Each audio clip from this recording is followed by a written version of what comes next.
Alright, what's going on everyone, and welcome to the series in which I introduce you to all of the most powerful competitive decks in the modern format. The goal here isn't to give an exact deck list as those change constantly, but rather to give a brief overview of how the deck works so you can be prepared if you're new to the format. Today we're looking at Ruby Storm, a very traditional Storm deck with some new enablers thanks to Modern Horizons 3. So let's start with the key new pieces for the deck, and that is Ruby Medallion and Ral Monsoon Mage. Both of these reduce the cost of our spells. The Medallion reduces red spells by 1, and Ral reduces the cost of instants and sorceries by 1. He also has some extra text. Whenever you cast an instant or sorcery, you get to flip a coin. If you lose, it deals 1 damage to you. If you win, you can flip him and he flips into a planeswalker. We'll talk more about these abilities later, but the important thing right now is both of these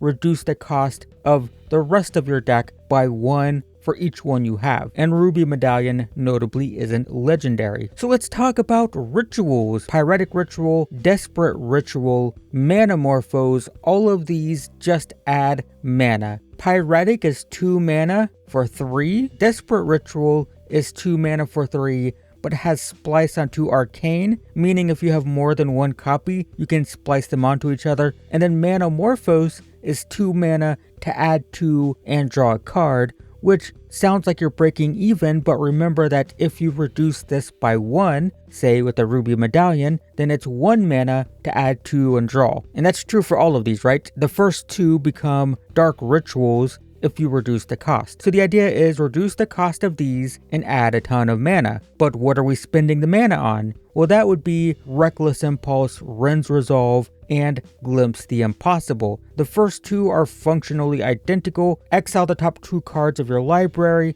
and until end of turn, you may play those. Ideally, you find more rituals and more cards like this that let you cast off the top of your library. Glimpse the Impossible is 3, though always keep in mind you can reduce the cost with Ruby Medallion. That's kind of the whole point. It exiles the top 3 cards and you can play those until end of turn. So basically the same thing. There's some extra text where if you don't cast them, you get some Eldrazi tokens. That's usually irrelevant. So the 3 key pieces, right? Reduce the cost of spells, add mana, and find more cards. So we can add more mana and find more cards, and add more mana and find more cards. So we're going to do this over and over and over again. And we can do it even more with Ral. We'll go back to this card now, because if you flip him, he becomes a planeswalker with 2 loyalty. However, he's going to enter the battlefield with an additional loyalty for each instant and sorcery you've cast this turn. So you have to have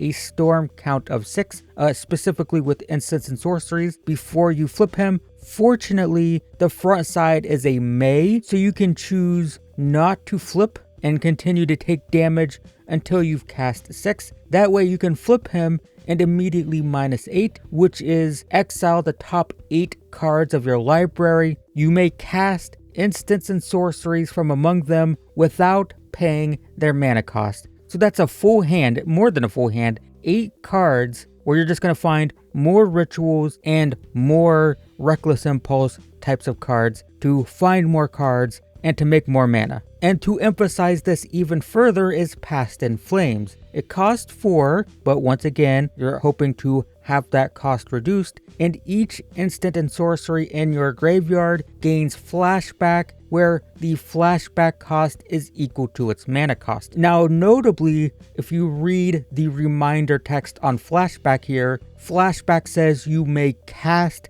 the card from your graveyard, and that means that the flashback will be reduced by Ruby Medallion. So the idea here is we're going to make a bunch of mana, we're going to find a bunch of cards, then we're going to make a bunch of mana, then we're going to cast Past in Flames, and now we're going to recast everything from our graveyard again to make more mana and find more cards and just chain spells, chain spells, chain spells. But why? Why are we doing that? Well, here's the funny thing about this deck. If you look through the main board, there's no win condition. There's no win condition. I'll show you them all right now. Where's the win condition? Can you find it? There isn't one. And that's because the win condition is to cast Wish. It says you may play cards you own from outside the game this turn, which means you're looking to cast from the sideboard. All of your win conditions are in the sideboard. And the main one that anyone who knows how Storm works would know is Grape Shot. So Grape Shot is 2 mana,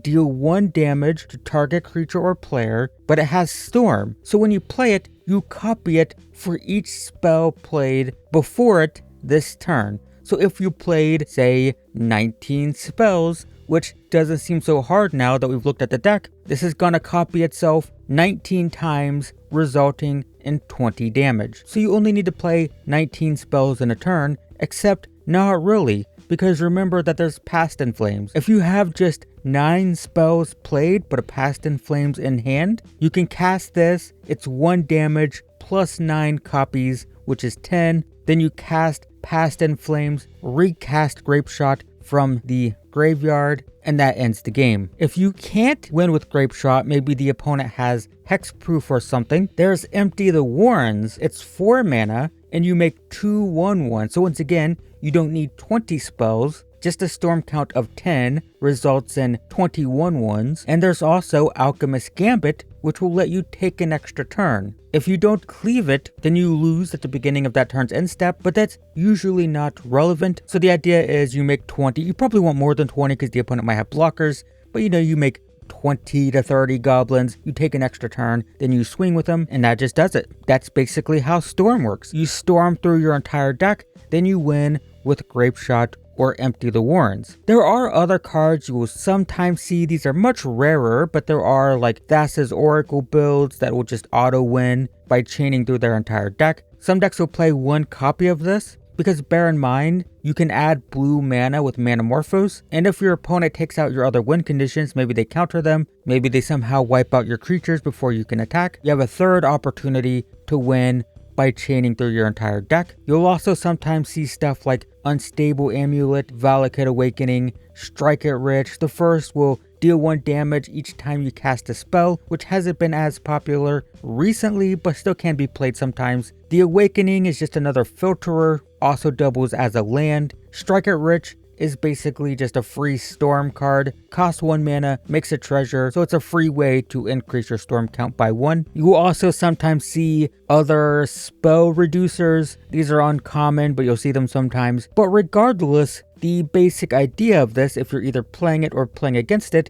is the storm player is going to have a big combo turn where they chain a bunch of spells, sometimes for minutes at a time, and then they just win with a Grape Shot. So that's how it works. That's Ruby Storm. Of course, deck lists are always subject to change as new cards are released, so be sure to check the description below for the most up-to-date deck lists. I will leave links to various metagame tracking websites so you can see exactly what this deck looks like at the time that you're watching this video. But hopefully this was informative. Thanks for watching, everyone, and I will see you in the next one.